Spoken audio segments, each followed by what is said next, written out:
Now it's time to say a very, very good morning to Helen Dale. Helen, how are you?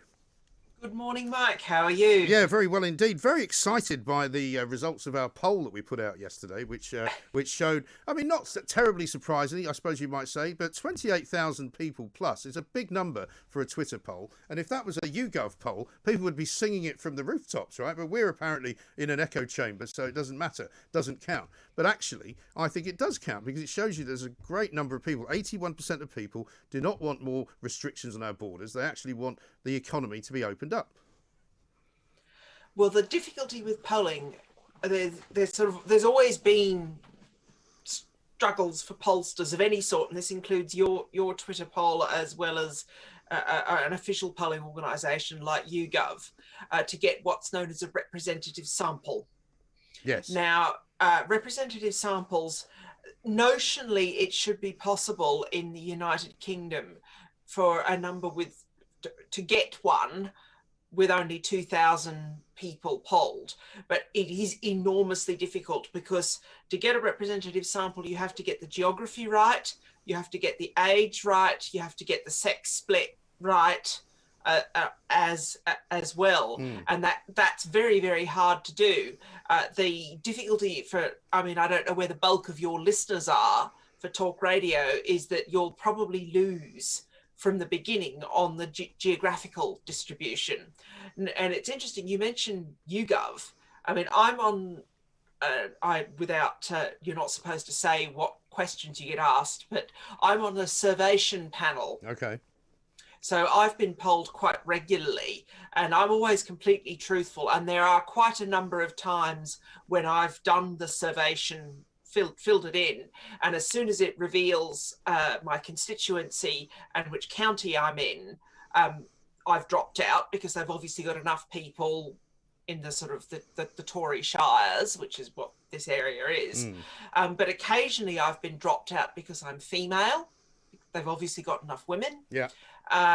Stuff like that. It is really quite hard to poll well, yes, to do polling well, and we had a number of polling disasters, and going back with various elections, 2010, 2015, and then the Brexit poll, they got them right in 2019. They then, Americans, to be fair, and their electoral system is very different, struggled in 2020. They didn't realise that people would vote against Trump, but in favour of their down ballot Republican. So it was a vote against him, but not so much against the Republican Party.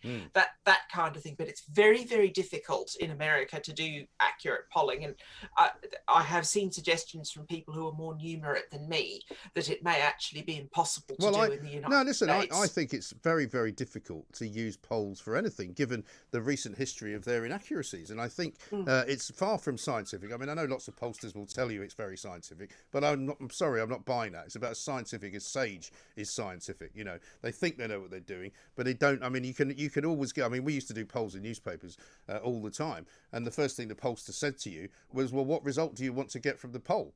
And I know that newspapers are more often than not, looking for that kind of thing when pollsters are not supposed to be. But if you believe Noam Chomsky, everybody's biased, and everybody wants something out of the poll without actually necessarily knowing that that's what they want. Well, yes, and you have, even in jurisdictions historically where polls have been very accurate, Australia is an example of that. The famous news poll in Australia always used to reliably predict election results. And then in 2019, it was wrong. It failed.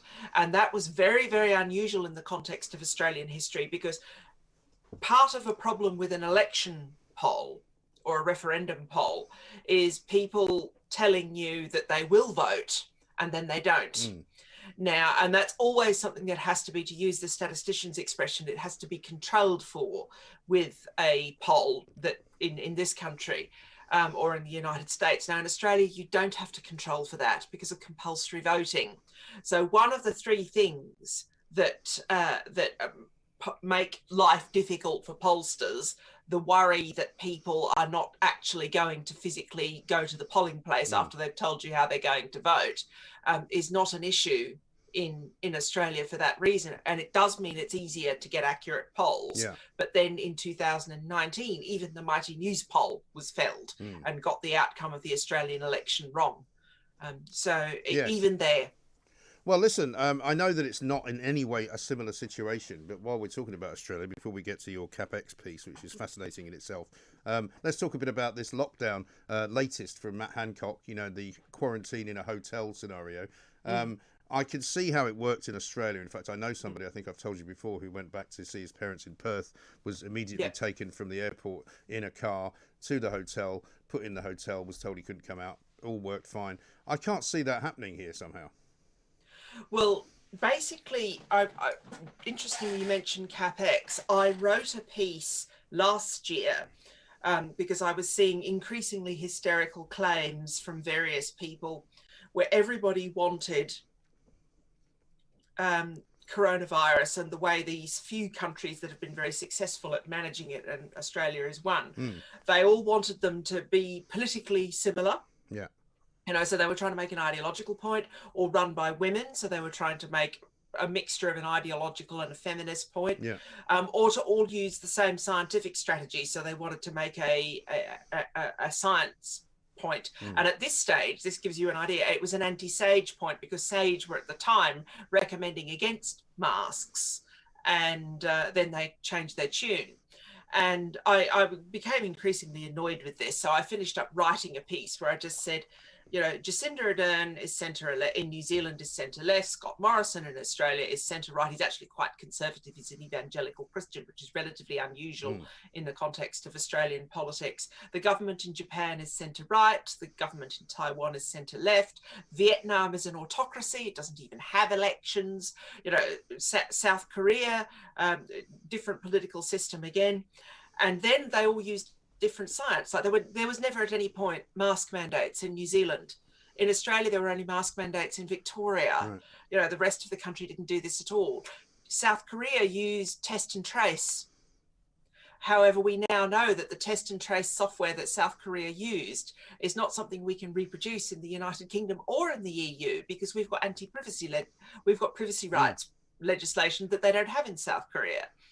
And yes, and they properly operated, as they did in Dubai, a system whereby if you don't have this certification or this app, you do not go into a building. I mean, we have it here, but nobody pays any attention to it. No, and what Australia and New Zealand did, also against the advice of, at the time, of the World Health Organization, Australia is not a terribly rules-oriented player when it comes to international law. I've talked about this before, and to international organizations. It will just ignore them when it suits it. Yeah. But the only time it really plays the international law and global rules-based order game is when it comes to trade. It does that very well, and that's a good thing to be emulated. But when it comes to immigration, to refugees, to border control, Australia will do what it wants to do, and it will tend to drag New Zealand along with it, because New Zealand is just a much smaller country, and there's this big country in front of it, stuck in front of it, in the form of Australia. So when the World Health Organization was recommending against quarantines, Australia ignored them. And there is fairly substantial evidence going right back to classical antiquity, and this is what Nassim Taleb wrote about, is that far more effective than any of the other things that you do to deal with a pandemic is just shut the borders. And I mean, quarantine is from quaranta, Italian for 40, because that's how, going right back to classical antiquity, going back to Roman times, that's how how long they used to make the ships weigh anchor in harbour before they could come onto shore to deal with if there was plague on the ship. But Australia has done its thing that it does very well in order to control COVID, and that's shut the borders. Yes. Now, whether the UK has the state capacity to do the same thing, you're quite right to doubt, because I mean, it's struggled already with just the little diggies coming across from France. Well, I mean, I was making this point earlier, and you're legally you're a good person to ask this question to. I put it to Stuart Jackson this morning. You know, if Matt Hancock is enabled to make an immediate kind of ruling which invents a new crime for which you can go to prison for 10 years, according to him, although we know that's probably legally dodgy. You know, how can they then turn around and say, well, of course, we can't stop these people coming from France because of the EU or because of human rights or because of all sorts of other reasons, any excuse to use, when basically they've just said that they can criminalise ordinary working people of this country who have come back from holiday. So why on earth can't they do the same thing?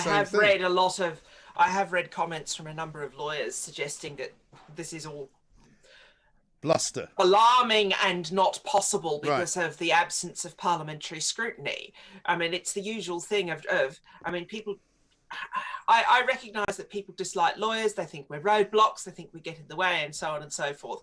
But at the moment, that's until you need one, though, isn't it? Until you need one, exactly. At the moment, the only successful opposition to the more draconian aspects of the lockdown and things like ridiculous fines being handed out to university students, you may recall, you know, £10,000 fines and things like that. You know, I mean, people like Adam Wagner and Francis Ha, and there are others, but they're the two most high profile ones because they've been all over the media talking about it.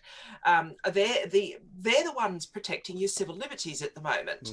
And I mean, I have been quite alarmed by a number of people who are notionally on my side of the political aisle, as in they are within the classical liberal tradition of conservatism. I mean, some of them call themselves neoliberals now, and I'm really not quite sold on that because that was the rotten name that lefties gave to people who were classical liberals in the Tory party. But there does seem to be a division now between traditional classical liberals like me who focus on civil liberties and this sort of newer neoliberal group who are really quite authoritarian and have not sort of learnt the lesson that they should have learnt that comes within their political tradition, you know, the Milton Friedman or F.A. Hayek lesson, which is there is nothing so permanent as temporary government overreach. And I've just paraphrased that. Well, I mean, this is what Peter Hitchens, in the context of income tax. Yeah, but... well, Peter Hitchens was saying that this week, that all you've got to do is look at Downing Street, where they erected those big iron gates in order to stop a potential truck bomb coming in to kill Margaret Thatcher at some point or other. And they've never been taken down. Now, you know, you might say, well, that's quite sensible. They're not taken down because there are still terror threats out there. But it's a good example, I think, of something that was done for a specific purpose and then it wasn't taken away. No.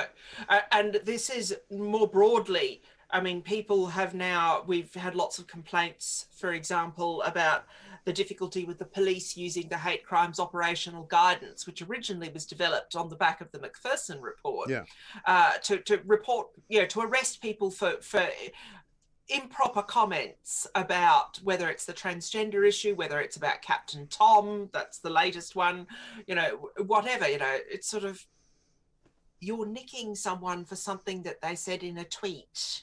Yes. Which is a bit troublesome. Good luck with getting the police to pay attention if you call them up and say that your bicycle's been stolen or your house has been burgled. I know, or phone or whatever it is. I mean, I'm going back. I'm one of these people who cycles everywhere. So, I mean, I would be very annoyed if my bike got pinched and then the police didn't pay any attention to me when I reported it. Well, I hope it doesn't get pinched because that's exactly what will happen. But let's, before we run out of time, get to what we were supposed to talk about, which was, of course, this book, Head, Hand, Heart, The Struggle for Dignity and Status of the 21st Century. Tell us about that. Well, David Goodhart is an interesting figure because he actually founded Prospect magazine, which is the left-wing version of Standpoint, basically. So you've seen me talk about pieces I've written for Standpoint over the last year or so. Well, he founded Prospect, which is the high-quality, glossy, lefty version. But he's from a very distinctive Labour tradition that you could probably, or parts of his ideas that you could probably describe as blue Labour, kind of Maurice Glasman, Paul Embry, that kind of thing. Not completely. There are certain areas where he's more economically closer to the Conservatives than he is to the socialist tradition that someone like, say, Embry might uphold. Right. But his argument in Head, Hand, Heart is basically, a one-sentence summary, is that smart people of a very particular and narrowly defined type have become too powerful. Yes, I agree with that. So he's not criticising smart people full stop. There are lots of smart people in a population who do all sorts of different things and all sorts of different jobs. So he's not lining up everybody who's clever. I suspect what he's talking about, the people that I refer to as those people who think they're smarter than everybody else.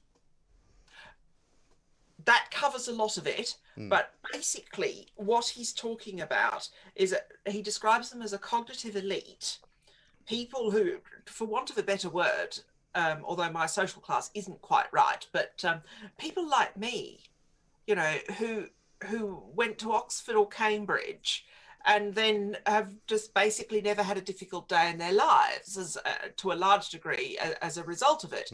But also what he's talking about is that used to be a relatively small number of people who were of that type, and people didn't accept that everybody in Parliament, for example, or everybody who edited a newspaper had to be a Russell Group graduate or an ancient Scottish graduate.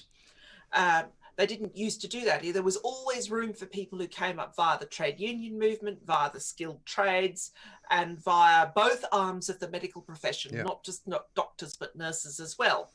And the way Goodhart describes it is, yes, there was a ladder up from the universities to do well, but there was lots of other little ladders that existed for people who came from non-traditional backgrounds to get ahead. That's true. I mean, people ask me this question all the time when I talk to them about the sort of the media, how it is today and how it's become what it is today. And I think that's very much part of it. The trade of being a newspaper man or woman has more or less disappeared, and it's graduates only. And they might not all be Russell Group graduates, but they're graduates nonetheless. And so it tends to have become much more middle class as an occupation, which obviously then influences the kind of journalism that they do. Well, yes, and Goodhart talks about this. He's and it's why in my piece for CapX I started with an American story by an American senator. I'm not quite sure how you say his name. He's from Nebraska and he's a Republican. But obviously, if you click the link to his article at The Atlantic, he's one of the moderate Republicans.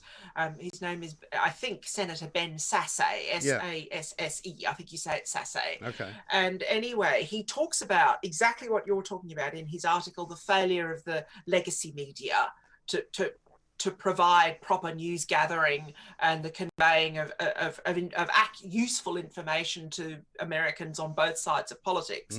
But a lot of people just leave it there and just say, well, you know, Fox and CNN and MSNBC or whoever it is, they're all rubbish and they just get their facts wrong and yada, yada, yada. And there is grounds for some of that criticism. But the point that he then goes on to make is that the social media companies are just orders of magnitude worse. Yeah. And he makes a similar point to the one that Douglas Murray has made in the Mail on Sunday a couple of weeks ago here, where Murray said all these social media companies are reinventing the wheel and they're doing a terrible job of it. You know, all the things that traditional newspaper journalists and then later broadcast journalists had to think of for like 300 years and nearly 100 years, respectively. David Goodhart picks that argument up about the problem with the press, and he argues pretty persuasively in the sort of the first half of Head, Hand, Heart that that what has caused it is the narrowing of the recruitment of the press class, the media class, from people who are only very clever, but only clever in a very narrow way. To use my old tutor Vernon Bogdanor's expression, clever in the exam passing classes sense. Yes. Not necessarily clever in other areas. Well, this is why we call ourselves here the home of common sense, because what they don't have is common sense. They have maybe a great deal of expertise in certain areas. I mean, Robert Peston, for example, is a great example. If you ask Robert Peston how to get from here to Manchester, you'd be standing there all day waiting for the instructions to stop, you know? Whereas if you wanted him to write a book about the economic structure of Hungary, it'd probably be very good, you know. So it's a disconnect. And my view of journalism is that it's supposed to be an interpretation of what is going on, which might be quite complicated, simplified, so that everybody can understand it. Yes, and also, I mean, there's been lots of talk recently, and the thing is, the evidence on point on this is actually quite equivocal, that people need to see themselves represented in reflected back to them. Yes. In Well, we media. hear this argument all the time, don't we, from the BAME community, that if they see more this people whole idea, who look like them being successful, then they will become in turn more successful. But we don't hear that from anyone who's an ordinary working class person saying, well, why can't we have more working class people reading the news? Yes, or why can't we have our values represented? Yeah. Because I am getting the distinct impression, and I know they're going to be in a sense a rival to talkRADIO, although they're television rather than radio broadcast. Good luck with that. I suspect GB News is designed to fill this gap. Yes. It's a twofold thing. It's what you were talking about, you've talked about a few times, the regions, reporting the regions, which have just gone completely down the toilet. And that's partly the graduate culture that David Goodhart is talking about in Head, Hand and Heart. But also just value sets that are just not represented in that narrow cognitive elite. And because the point that he makes in Head, Hand, Heart is that narrow cognitive elite for quite a long time just governed in its own favour. Yes, I think that's the problem. The classic case of mistaking yourself and your own preferences for everybody else's preferences and what everybody else wants to do. Yes. And then you finish up with really nasty policy ruptures. And Brexit is the obvious example, but the fall of the Red Wall is another one. It's just, these none of these people voters. And none of these people could see it coming. We could talk about this all day, Helen, as you can tell, but we can't because we're out of time, unfortunately. But we'll have to pick it up, I think, again, and I'm sure we will, because I think it's a very good theme for us here at talkRADIO, because we like to represent all the people of this country, not just a small portion of them who happen to think they're very clever. Do you see what I'm saying? Helen Dale, writer, lawyer, political thinker, commentator, thank you very much indeed